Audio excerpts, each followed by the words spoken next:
За сайн байцгаана уу? За өнөөдөр Египтийн Хургадагаас та бүхэнтэйгээ мэдчилж байна. За өнөөдөр Баясгалан багштайгаа пирамидын сонин ажлын талаар ярилцах болно. Бас үйлдвэрийн талаар. За шууд багшаас асууад явчих тий. За маш олон хүмүүс пирамидын нууцыг одоо асуудаг. Пирамидыг яагаад барьсан бэ? Яаж барьсан бэ?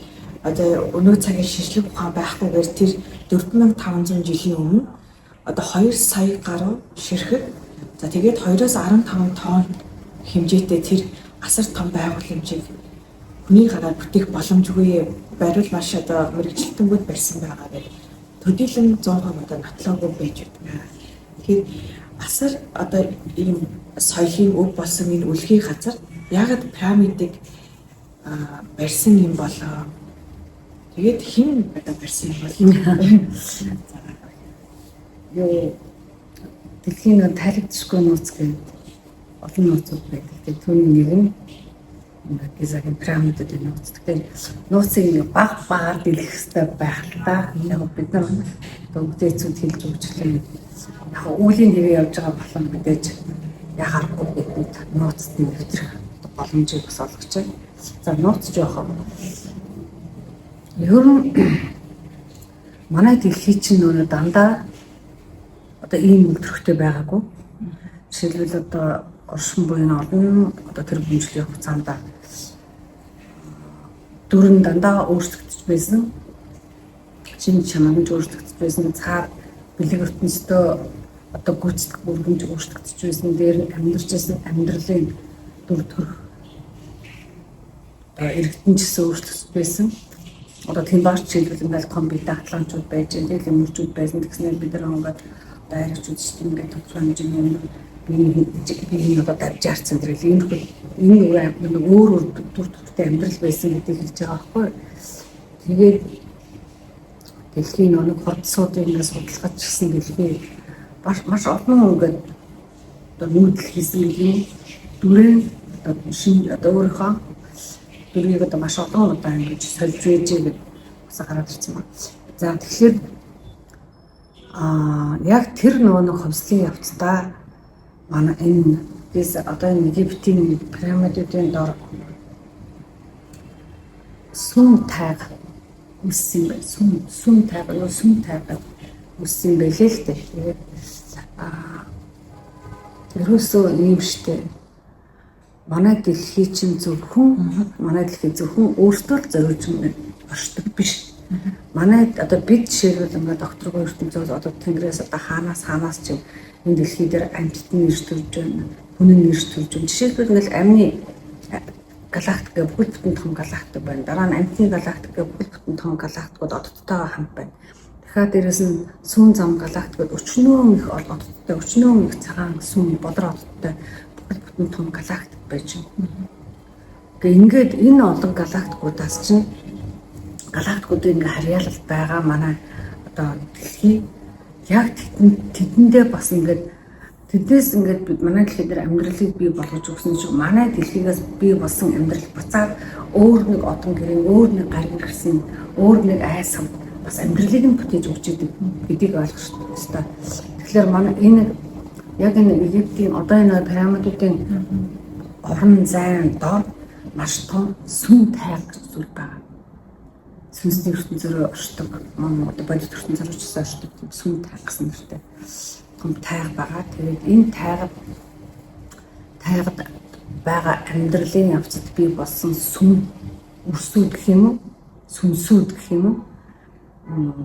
Буцаад эргээд жишээлбэл сүүн зам галактикт очиж сүүн зам галактикийн сүм тэнгисүүдэд амьдралыг бүтээдэг гэдэг юм сэргээж өгдөг.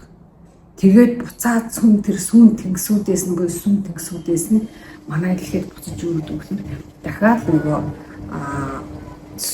манай дэлхийн одоо манай дэлхий чинь бас бэлэг ертөнцөөр сүм дэлхий гэсэн сүм эрчмийн орон зай биш дээ. Бэлэг ертөнцөөр бодит ертөнцөөр тэртээ асар их хөвч тайхтай байна. Асар их сүүн гол мөрөн горшанд гараа тай байна. Тэгэхээр бодит ертөнцийн дүр төрхийг сүм гэж нэрлэж, бэлэг ертөнцийн дүр төрхийг сүм гэж нэрлэдэг байгаа хгүй. Сүнсний гэсэн утгаар сүм.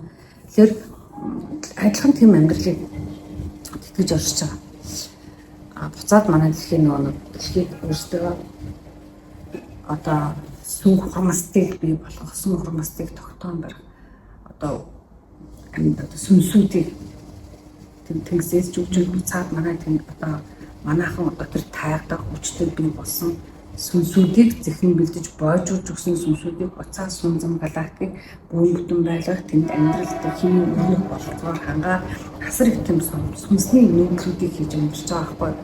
Тэгээд мэдээж манай дэлхий чинь 10 бэлгийн 2 ертөнц учраас зарим нь одоо нэг бодит төртэй амьтад нь сүнстэй шүү дээ. Тэрийг нь өнөг яг зөвхөн сүнснийх нь үр дагаврыг салгаж аваад ярихыг сүм гэж яриад байгаа байхгүй. Сүм ертөнц сүнсний амьдрал гэж яриад байгаа шүү. За тийм утгатай. Тэгэхээр дор нь маш том тайга байгаа гэж. За тэгтээ бас нэг юм хүмүүс ойлгохтой. Ингээд тайг гэдэг ярангууд бид нар нэг яг бодит ертөнцөөр шинжлэх төвшнгөөр ингээд өнөөдөр ингээд олон мод ургацсан тийм ингээд хүчийг юм уу тайгыг одоо тайг төсөөлөд шүү дээ. Гэтэл сүнсний ертөнцөөр тайг чинь бас өөр дүр төрхтэй оршоод байгаа байхгүй. Дээрээс нь бүх нэг төм бодисууд 3 төлөвт байдаг. Хий төлөв, шингэн төлөв, хатуу төлөв. Тэгэхээр одоо хатуу төлөвт ургаж байгаа энэ мод хүч тайггүй модт нь шингэн төлөвтэй дэлхийн гүндээ бас нэг өөр төрхтэй, хий төлөвтэй бас нэг өөр дүр төрхтэй байхгүй. За тиймэрхүү байдлаар дэлхийн дотор байгаа энэ цөлийн дор байгаа Египтийн пирамидын дор энэ айс ав байгаа тайгыг төсөөлж ойлгох хэрэгтэй. Төсөөлж ойлгох хэрэгтэй. Яг хөө ингэж хэлээд их бас хүмүүс ойлгодог нь нүүрсээр ингэж төлөөлүүлчихээр бас ойлгодог. Хүмүүс ч угаасаа мөхнөөс үсэлтэй биш хаан баталсан ингээ гаргасан байгаа шүү дээ. Эсвэл нэг шингэн хүч тайгын шингэн төлөвлөгөө тосоор төлөвлөж нэвтэж төлөөлүүлээд бас ойлгох боломжтой. За би ямар тэр тухай ярих гаагүй дор нь юу гэдэг вэ гэдгийг л ярьж байна. За тэгээд тэр нь ингээ анх ингээ би болохтаа анхаасаа тэр дор тийм сүм тай би байгаагүй. Цөлмжсэн яг анхаасаа юм ингээ төлөв байгаагүй. Дэлхийн чинь ингээ өөрөө ороход одоо ингээ зарим нь далай байж байгаа, далай байсан газар өнөөдөр төв болсон байна. Эсвэл цав болсон байна. Эсвэл гашуун болсон байна. Эсвэл одоо хонхор хотгор байсан газрууд эрт цагтаа тэнгис байсан байна ч гэдэг мэт технологийн хатурсан. Тэгвшли ингээд маш их өөрчлөлт явагдсан байна. Нэгэн цаг төвч байсан газар өнөөдөр төв юм байна.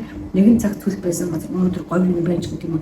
Ингээд ингээд өөрчлөлтүүд өнгө төрхөө өөрчлөлтүүд яваад байгаа. Энийг бид нар ойлгох хэцүү биш. Яагаад гэвэл дэлхийг төлжлөө гингүүтэл урдхан саяхан ус угамлтай байсан тийм хээр байсан тал байсан матгүй маш их төлжж штеп. Энэ нь өөрөө ингээд дүр төрхөө нэг хувиргаал явдаг шүү гэдэг нь хөтөлбөр штеп. Хөтөлбөр баримт байхгүй юу? Эсвэл маш их далай байсан газрууд ингээд хатаад өнөөдөр цөл цав болцсон байна гэд энийг бас хүмүүс ингээд ойлгоод байгаа штеп. Энэ тийм маш их далайтай жишээлбэл давсны агуулмжтай уусууд байна. Давсны агуулмжтай одоо нутгууд байна. Ингээд судлаад үзэхэд нөгөө далайн давстай шин чанар нь адилхан байна. Тэгэхээр энэ нэгэн цаг энэ айсав далай байсан байж болцсохгүй шүү. Маш их давстай нуур байсан байж болцсохгүй байна гэдэг. Энэ чинь өөрөө тийм гайхалтай зүйл биш.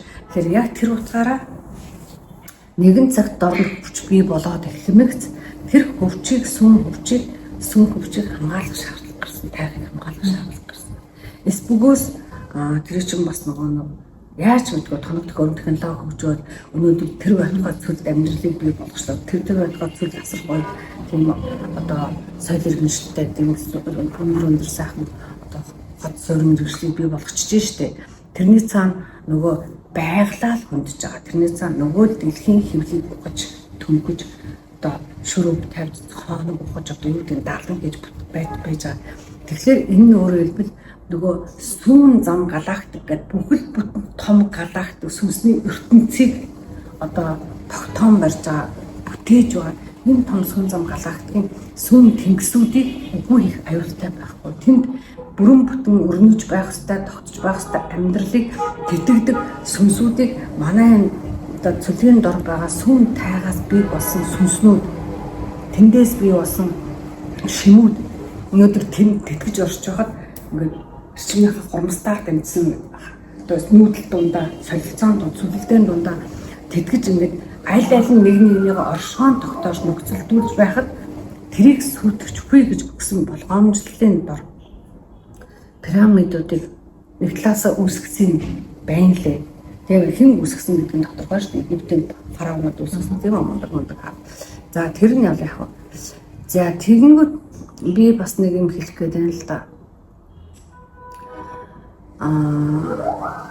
Дэлхий өөрөө нэг манай дэлхийг нэг сүм дэлхий гэж ярьдаг. Сүм одоо их гэж нэг хэлдэг ш нэг талаасаа скор сүм дэлхий, хүчин дэлхий, сүм дэлхий тийм хөрс дэлхий ч. Ингээд ярьдгийн цаана сүм дэлхийг ярихад цаана сүм дэлхий гэдэг ойлголт биелэн ертөнцийнхаа талдаа байждаг.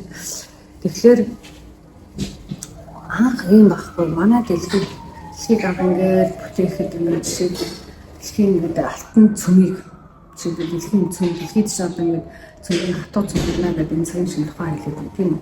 Тэгэхээр тэр хатуу цөм гэдэг нэлээд байгаа тэр дэлхийн алтан цөмийг хаанаас бий болгож бүтээсэн бэл алтан гац одны одоо гадаас бүтээсэн бий болгосон. Тэгмээс нөгөө тэр цөм буюу амин дотор алтан тэр цөм амин дотор тодорхой амьдралыг бий болгож тэр одоо галчин амчин өөрөө оршин тогтнох хэрэгтэй болно шүү дээ. Тэгэнгүүт нөгөө тэр амиг тогтоон барих сүнсүүдийг бас хацарсан. Тэгэнгүүт тэнд ингээд цөмөн бий болчихлоо хатуу цөм тийм үү? Амин цөм тэгэнгүүт тэрний гадуур дахиад шингэн цөм гэж байгаагаас одоо гарч нейтрал одоо завсын цөм тэгээ дахиад гадуур шингэн цөмгээ байна гэж шинжлэх ухаан гаргаж байгаа.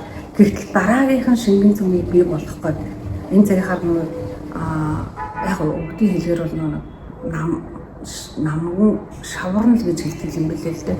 Шаварн цөм гэж нэрлэдэг юм да. За яг тэр цөмийг бий болгох гээд дахиад нөгөө цөмийнх нь бодисыг төм бодисыг буюу шингэн цөм лав тэр маг лавыг авчирхад тэрийг тогтоон барих тэрийг одоо бүрэн бүтэн байлгах сэргээх үүрэгтэй дахиад сүнсүүдийг авчирч байгаа хгүй.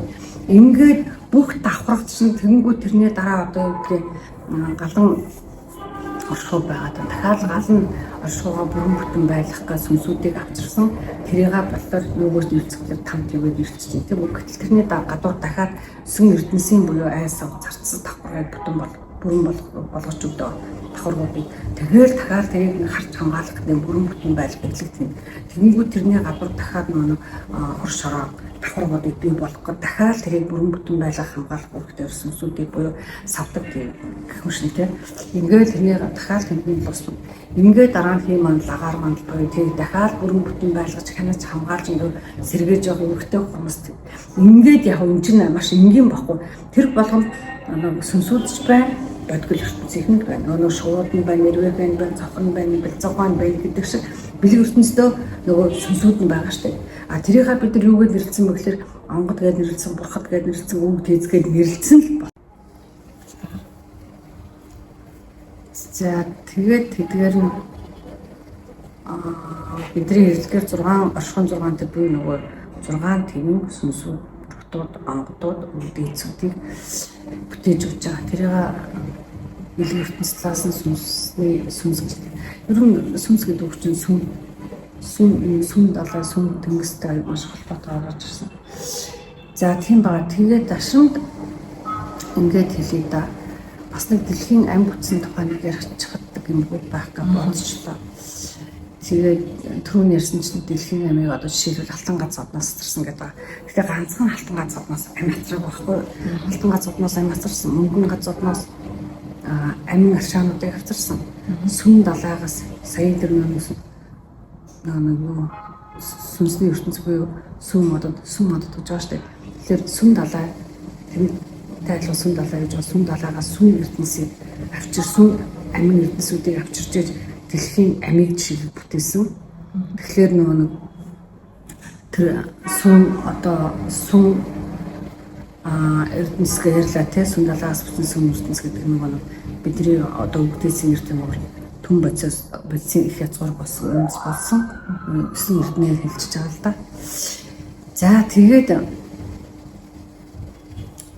одоо энэ амийг ингээд хамгаалахын тулд нөгөө сүм сүм гэгийн үс болох 9 ертөнцийг буюу түмэн бодисыг бүрэн бүтэн байлгах зорилгодоор нэг сүнсний ертөнц шиг багхгүй сүнсний ертөнц шиг. Тэгээд Гизагийн пирамид ч нэг 9 пирамид байгаа. Тэгээд 9 пирамид гэдэг нь болохоор энэ 9 ертөнцтэй холбоотой. 9 орон зайнаас сүнсүүдийг дэлхийд авчирч нутгал уусан, дэлхийд амьдралыг болгосон буцаад манай дэлхийгээс сүнсүүдийг боловсруулад, бойжуулад сүнсний ертөнцөөрөө бас ингээд тагаан тодорхой үүрэгтэйгээр илгээж бүхэл бүтэн сүнсний ертөнц буюу тэр том сүнсний тэнгэрийг огторгой бүрэн бүтэн байлгаж байгаа. За жишээлбэл ингээд би яг тэрэн гэж хэлж байгаа. Хүүгээр хэлээдгийг. Нөгөө 3 том пирамид тэгээд 6 жижиг пирамид байгаа шүү дээ. Тэгээ энэ болохоор нэг пирамидын дор юу байгаа. Сүм далаагаас одоо тэр хөвчтэй манай дэлх тэр энэ цэгийн чин дор сүм хөвч байна гэж нэлээдсэн шүү дээ. Тэгэхээр тэр хөвчт чинь бүхэл төрлийн амьтад байдаг байхгүй. Амьтдын сүнс байдаг. Бүхэл төрлийн одоо хөрсөнч байна, шоргонч байна, болгонч байна, намганч байна, шавранч байна тийм үү? Аминч байна, өвсөнч байна, ургамланч байна, хөвчөнч байна, тайганч байна гэдэг ингээд бүх зүйл тэнд байгаа. Тэгэхээр тэр бүх зүйл байгаа тэр тайгад сүнсүүдийг хаанаас авчирч тэр тайгыг бүрэн бүтэн байлгаа тэр тайгаас бойжиж босорч бий болсон сүнсүүдийг жишээлбэл сүүн замаа сүүн тэнгис төгөө сүүн тэнгисээс буцаагаад бойжуулаад авсан тэнд төрүүлээд гэдэг нь мэдлүүлээд үржүүлээд авсан сүнсэн өрсүүдээ буюу сүнсүүдээ авчираад буцаагаад дэлхийн төвч тайгуудад нөгөө амтан болгож би одоо нэг буцаж авчираад тэдэрн буцаад нөгөө сүн дэлхийгээ 9 айс авдан бүрэн бүтэн амьдралтай байлах өмгтэй байхгүй.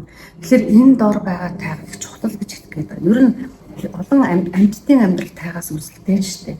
Амьны амьдрал алтайн улсаас үүсэлтэй бол амьтдын амьдрал хүч тайгаас үүсэлтэй юм байна. Тэгэхээр нэгэнтээ амийн тэнд угаасаа бүтээсэн дүргэн дараа нь одоо сүнс ирж сүнсэн дотор чи ам байгаа. Тэгэхээр дан ам ирсэн бүл бүтэн сүнс бүрэн бойдсон, босорсон, өвгөлтэй, чадвартай, авьяастай, ураг тархитай тийм зүрхтэй одоо өөрийнхөө хийх үүргийг таньж мэдсэн сүнсүүдийн тухай ярьж байна. За тэгэхээр тодорхой тооны төмсөн сүн далаагаас ирдэг. Сүн одноос ирдэг. Бэлгэрт сүнснээс ярьж байгаа учраас байна сүн гэж ярьж байгаа. Сүн иргсээс ирдэг, сүн сараас ирдэг, сүн гаригаас ирдэг. Сүн нүх буюу сүн амин ихээс ирдэг. Сүн тэнгэр буюу 55 сүн тэнгэрээс ирдэг. Сүн мөчтөөс ирдэг. Сүн жам галактикаас буюу сүн зам галактик нэг бэлгэртийн хэмжээ сүн жам галактикаас ирдэг. Тэгээд сүн дэлхий өөрөө бас өөрийнхөө сүнсүүдийг сүн өрсүүдээ бас бүтээдэг өөрөөсөө. За ингээд дэлхийг орчих юм бол 9 орон зайгаас сүнсний ертөнцийн 9 айс 9 бүтээгч 9 цагаан ертөнцөөс одоо энэ цөлийн дор байгаа тэр сүн зам галактикийн сүн тэнгисүүдийн амьдралыг тэтгэж хөгжиж сүнсүүд ирж байгаа. Тэгээд тэд ирээд одоо би жишээлбэл нэг хоёрын тайлбарлахаар хүмүүс байгаа ойлгох байхаа. За жишээлбэл ингэж нэгдүгээр тэр сүм далаагаас одоо Гизагийн тэр би хэлсэн шүү дээ пирамид анханасаа байгаагүй. Тэр дор сүм хөвч бий болсны дараа бий болгож явцдаа ер нь бол хожимын эрсдлийг тооцоод тэгээд нүүн пирамидуудыг байгуулсан гэж ярьж байгаа шүү дээ. Тэгчээд одоо тэр пирамидууд нь ямар үүрэгтэй гэхээр саяын хэлсэн тэр 9 оршихуй биш 9 орон зай 9 ертөнц рүү гарах гац хаалга болж оршиж байгаа байхгүй сүнсний сүлэлдэн явуулах, их нүүдлийг явуулах, шилжилтийг явуулах тийм хаалга болж одоо оршиж байгаа пирамидууд. Тэгээд жишээлбэл нэг пирамидны болохоор сүм далаагаас ирдэг сүнсүүдийг жишээлбэл тосч явдаг, буцаагаад илгээдэг тийм одоо пирамид юу хаалгал гэж хэлээ да орон зай хаалга. Манай орон зай өргөөгөр нь болохоор доошос сүм хөвчтэй байх нь байна. Дээд тэнгэрийн одоо орон зай нэг өргөөгөр нь болохоор сүм далайд байх нь байна. Тэгээд сүм далайгаас яг одоо манай дэлхийн далайд ямар их ингээ амьтдууд байна юм бол сайн амьтдууд шиг Тэн дотор чинь сүм амьтад байдаг. Жишээлбэл халим сүм амьтад ордог шүү дээ. Далайн хав сүм амьтад шиг ордог байхгүй. Гэх мэт нь томьёодын ярьж жижигүүд хэлзэнд орно. Яг тэрэн шиг тэдний сүнсүүд ирж орж гарч явдаг тийм хаалга. За тэгээд яг одоо минийхэд би яг тэрэн гэж хэлэх ёстой үгүй мэдэхгүй.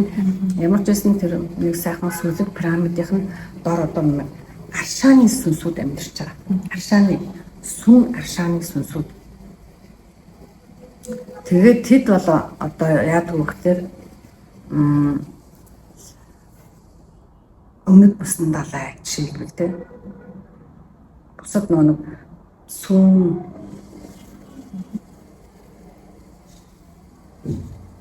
эсвэл сүм мөрөн би нэг яг ямар айсуудын тэд нар цэвэр байх сүм шанд, сүм нуур, сүм цөөрөм, сүм тэнгис. За сүм ингээд далайдын сүнсүүдийг жишээлбэл тэр юунаас нэг пирамидынх нь хаалгаар гэдэг юм уу оруулж ир дэлхийг тайгад нэг тайг дотор ч юм байгаа намхт нь цөөрөмд нь горхинд нь нууранд нь жишээлбэл өсгөж үржүүлээд жишээлбэл дэлхийгээр тарааж өгдөг гэсэн үг байхгүй сүнсүүдийг мөнгө шаардлагатай бол буцаад сүүн зам галактик руу сүүн далай руу жишээлбэл босруулаад чадахжуулаад гэдэг юм уу одоо чадваржуулаад гэдэг юм уу өсгөж томруулаад илгээдэг чинь утга нь тийм. За нэг нь тэр. За нөгөөх нь болохоор юу? За тэрийг ярьчих. За сүм одоос бас ирдэг сүнсүүдийг бас нэгэн пирамидаар нь дамжуулж хасардаг. Тэнд ямар юунууд ирдэг вэхээр сүм тайрын сүнсүүд ирдэг.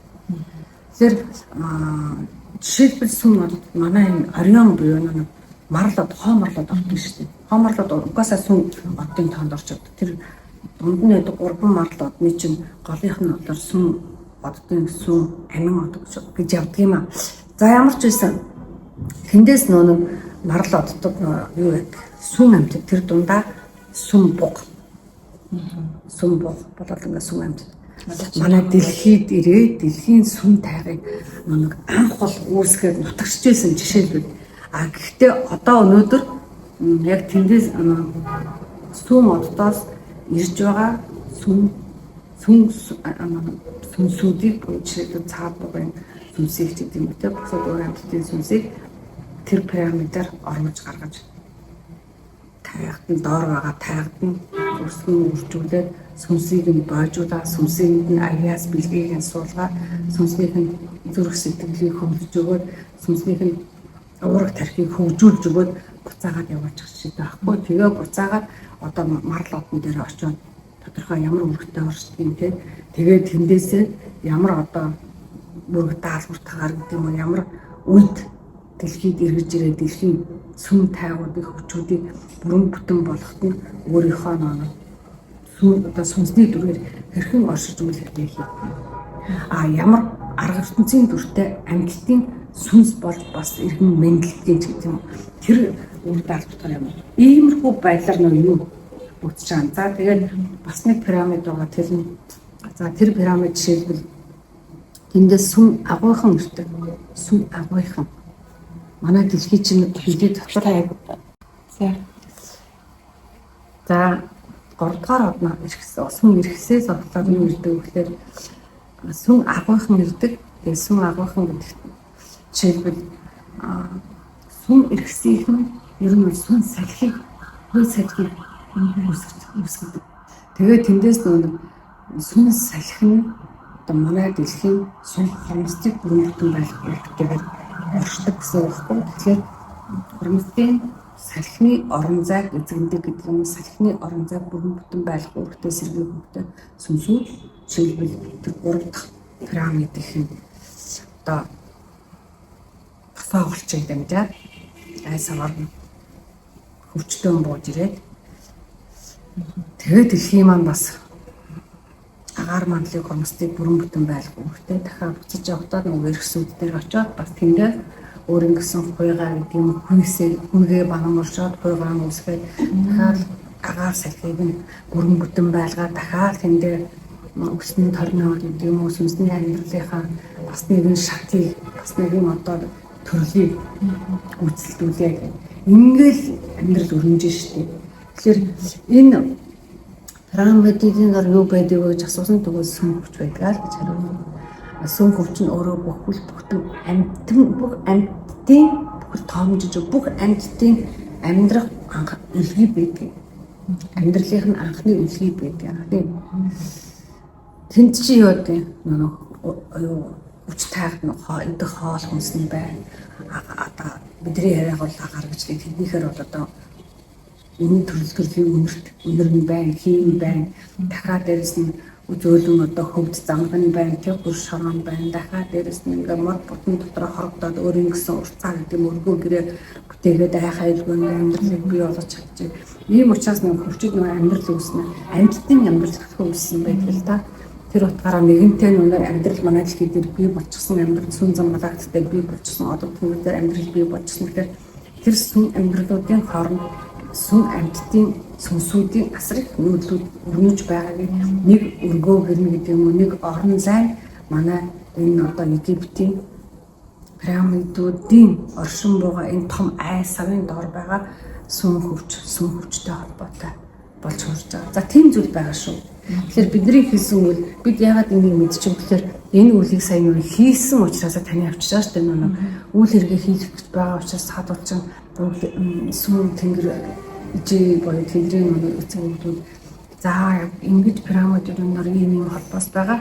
Тэр та бүхэн маань энэ айсавын эрчмийг хариулаад тийм сүм ариун эрчим болгох одоо нөхс сүв судалсан цэвэрлэж сувгчдын цэвэрлээд тэгээд тэн дээр нь бид нар нэг байгаль эрдэнэт дэлхийн зүгээс тийм үзэгдэлд үйл хэрэгээ хийж нэг өөртөө асар их бороонод оруулсан тийм бороо оруулсан тэнгэрийг асар их оруулсан асар их аянгуудыг оруулсан дахиад мөндрөө хүрт оруулсан дахиад үйлсэн хацсан тийм дараа нь будан манангаа татуулсан тэгээд солонгаа татуулсан тэгээд хэмжээний салхиа хойсгонуулсан шүү дээ. Тэд бол өөрсдийнхөө зүгээс хамаарах тийм үлээ хийсэн. Бид бол яг өөрсдийнхөө сүнсний тийм хайраар сүнсний юм түмэн бодсоор ашаанаараа эсрэг эрдэнсээрээ дээрээс нь энэ хайрынхаа халуун галаар юм те энэгээрээ бид нар холбоос үүсгэж дээрээс нь өгдүүд өөрсдөө барьж ирж хэцэх юм тийм хэл хоорондоо оюун бодлоор дуун дээр гэх мэтлэн янз янзын байдлаар бууж ирж холбож сүм орон зай хэлхээсийг холбоосыг сэргээх өргөжүүлэх муу хамгаалтанд авах тийм үйлдэлээс учраас энэ бүхний мэдээд ингэ ярьж байгаа байхгүй. За тэгээд зарим зүйлийг бол ингээд зарим болоогүй зүйлийг ярих шаардлагагүй байдаг. Зарим найзууд хадгалж үзэх хэрэгтэй байдаг. Яагаад гэвэл тодорхой хэмжээгээр одоо ингээд цаг нь болсон гэдэг нь нэг яг ингээд фактууд баримтуудаар ингээд нотлогдоод гараад ирэх одоо болчихсон. Эрдэмтдийн зүгээс нь ч тэрийг нээжсэн өмнөх судалгаа фактуудаар түүхэн дээр нь ч тэрийг ингээд өчигдөр хэлсэн. Харцангуй маргаад гэдэг нь дайраад байх тийм зүйл багтаа болчихсон гэдэг нууцыг маш ингээд дэлгээд өчтдөг штэ. Гэтэл зарим зүйлдер бол нэг шууд нэг халт хийж болдог маш их тийм зөрчилдөө эсрэг үүсэл гүтгэдэг боломжтуудыг араасаа дагуулах тийм тохиолдолд цаг нь болоогүй зарим нууцыг бол задлахгүй тийм хал байгаа. Тэгэхээр яаж барьсан бэ? Ямар тохиолдол хийсэн бэ гэдэг нь магадгүй хожим нэгэн цаг бэлэнд байхдаа тэр энэ удаадаа бол дорн юу байдаг вэ гэдэг хүмүүс санаарсан байсан. Бид нар тэгээ бас нэг үүдээ хийж явахдаа зүгээр нэг ингээд үйл хийгээ яваад байдаг тийм маш их тийм нууцыг тайлж цаана бол амьдралын дэлхийн ертөнц ер нь орчин ертөнцид амьдрал хэрхэн бий болсон гэдэг бол одоо тодорхой хэмжээгээр нэг танаад хэлж байгаа учраас бас их өөрийнхөө дүнг ингээд тайлж таниулж чадах боломжтой болчиход байна л да. За тэгээд нэг жишээлбэл ингээ яаж та тийм жишээлбэл юу ярих гэж байна. За нэг Сфинксийн тухай ярихгүй орчихсон шүү дээ. Тэгэхээр сфинксийн дор юу байдаг гэхээр сүм амин байдаг. Сая нэг баахан тийм амьтад бууж ирдэг ингээд аюул тийм амьтдын тухай буюу сүнсүүдийн тухай ярьчлаа шүү дээ. Гэтэл тэгвэл тэр энэ орон зай өөрөө нэг амьтай байгаа. Амийг нь тогтоон барих нэг хүч байх ёстой. Тэгж үжиж амин орон зай өлгөдөө тэр амьдрал өрнөж буй амьдралыг хэвийн бүрэн бүтэн өргүүлэхийн тулд сүнсүүд нь оршиж байгаа. Тэгэхээр яг сфинкс нь өөрөө сүм амин болж оршдог. Сүм амин болж оршдог. Тэгээд сфинксийн сүм амин юутай холбоотой дэш өнөө алтан гац одны сүм амьтай холбоотой. Алтан гац одны сүм тэгээд алтан гац од ч өөрөө аянгын их үүсрэг болж оршдог шүү дээ. Тэгэхээр нэг аянг цахилах бүрийг нөгөө сүнсүүд тэр сүм цахилгаанаар нь галаар нь дөлөөр нь очсоор нь доошоо ингээд нэвтэрч буухтаа аянг ч ингээд нэвт газрын өнөрөө бууж байгаа шүү дээ. Бууж байхдаа тэр сүнс одоо хүчийн моддын амин гол судлаар доошоо үндэс рүү нэвт бууж ирсэн шүү дээ. Тэгж байж нэг амин тэр нэг тайгыг бүхэлдэн амьдралтай буюу амьтай болгож оршиж байгаа. Тэр сфинкс нь тийм л үүрэгтэй юм билээ.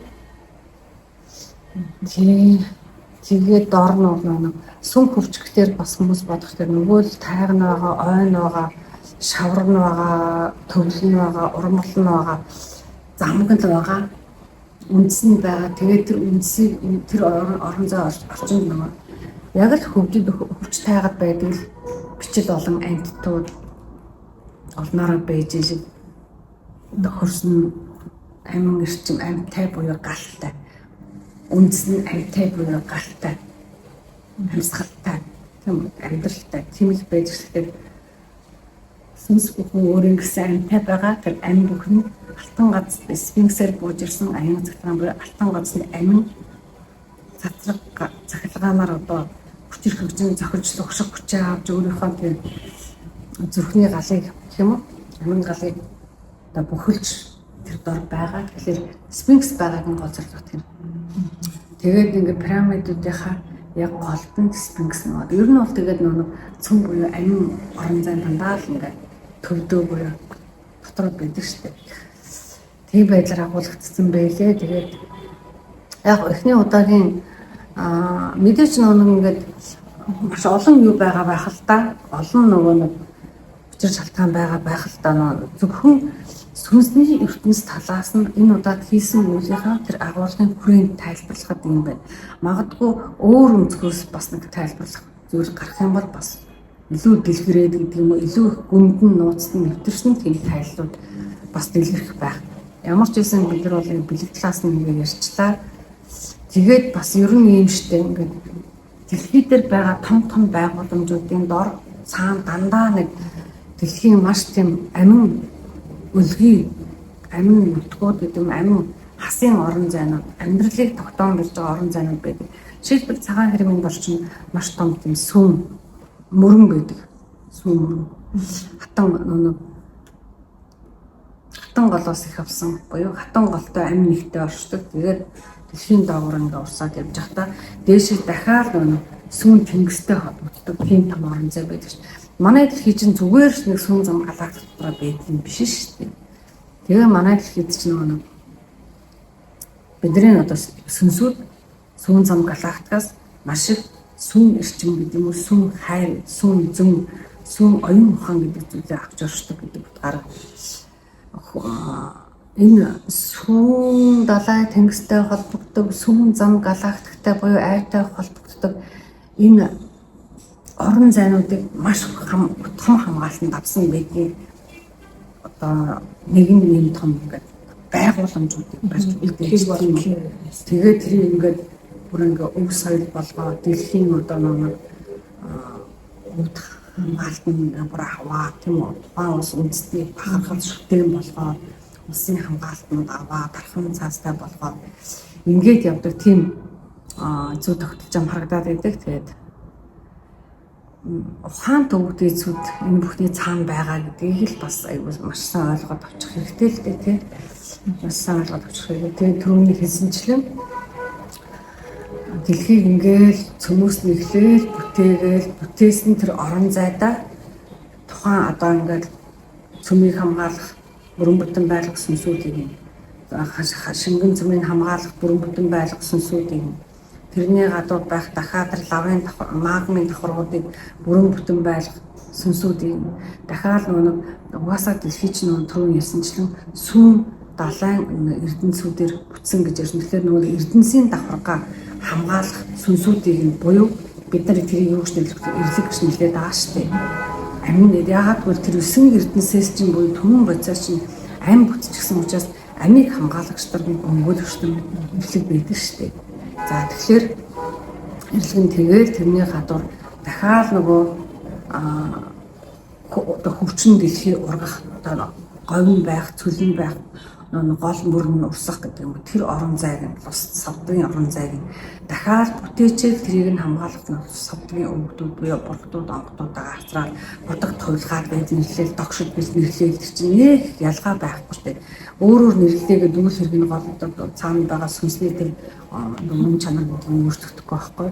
За тэгэнгүүт дахиад цаана нөгөө хийм ах одоо би агаар манлаа бүтээчээд агаар манлаа цэвэр томлох байлгах гэдэг юм уу тийм нөгөө хурмас тэмрэг хүмүүсийг нүүлэх салхийг нь одоо хойлруулах за тэгээ бороог нь одоо ингээ оруулах ч гэдэг юм уу тиймэрхүү байдлаар тэр одоо сүм дэлхийн сүм хумстын орон зайг бүрэн бүтэн байх үүрэггүй сүнсүүдийн буюу дахиад нөгөө бодлгаадуудын бурхтуудын хагас бурхтуудын эсвэл онгодуудын эсвэл хормостын эзлүүдийг ингээд байлгацсан. Тэр нь нэг ингээд хоорондоо маргаал, муудаад тийм үү.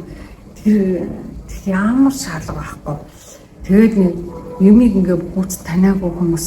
Одоо би бас юм шүмжлэг байнга л хэлхийг хүсдэг. Яагаад гэвэл хүмүүсийг би эвлэн нэгдээсээ битгий харгалдаасаа гэдэг өнцгөөс хэлхийг болдог учраас ингээд одоо юмыг таниагүй, гүц таниагүй болохоор л тэгдэг байх. Заавал ингээд бөө лам хоёр хоорондоо өстөн байх хэрэгтэй юм шиг. Заавал нэг талд нь гарч төрширч явах хэрэгтэй юм шиг.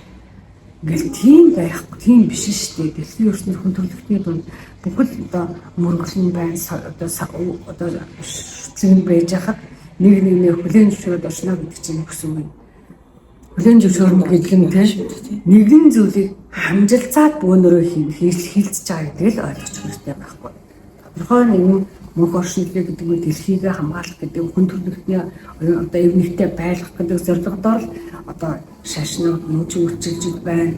Онгод тэнгэртэй хүмүүс үйлчилж байна. Эрдэмтэн мэрэгэн хүмүүс нь үйлчилж одоо ажиллаж байна. Бүгдээрээ эцсийн дүндээ яг сайн амьдралыг төлөв энэ бүхний хийж байгаа байж талцах ямар ч шаардлагагүй шүү л гэж хэлсэн. Тэгээд тэг талцуулахыг хүсдэг, талцах гад байдаг.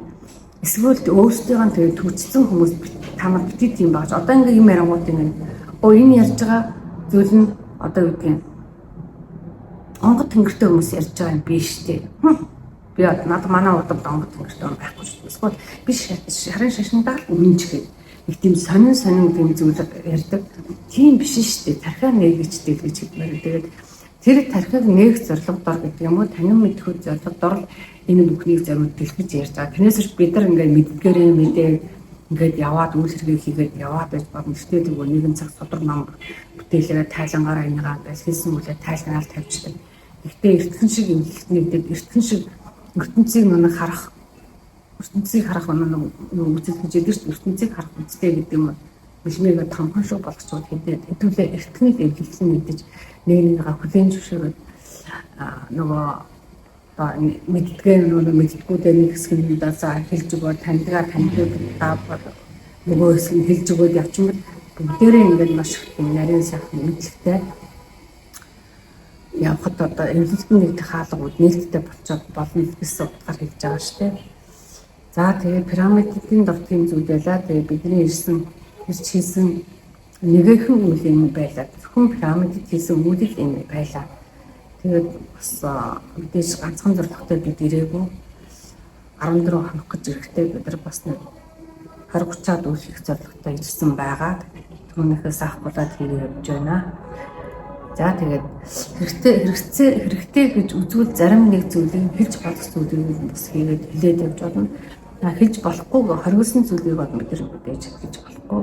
Бидэнд шалтай тэнгэрийн үйл хэрэгт саадтай учраас хэлдэггүй байгаа шүү. За гэхдээ бид хизээч муу мухай нэг төлөө яваа. Дандаа сайн сайхан нэг хийж бүтээх гэж нэг талаасаа бид их тэрхийгээ бүрэн бүтэн байлгах нь чадах хэмжээнийхээ тусыг хүргэх юмсан гэсэн бодлоор нөгөө талаасаа дээдсийн маань дуудсан тэр газар дуудсан цагт нь чадлаараа бэлэн байх юмсан гэсэн тийм хүслээр бас ингэж явж байгаа. За пирамид болоод одоо Египтийн мөнх амьдрал гээд яагаад гэсэн юм хэлсэн сүнсний ертөнцийн үүд хаалга гэхээр уусал одоо мөнхөл байх. Бид одоо энэ цагт бол шин чанарын төвшинтэй болгоод байдаг. Гэтэл цаад язгуур чанараа бол уусал сүнсний ингээд үүд хаалга учраас байнга л орох гах усгал одоо урсгалаараа явж л байх юм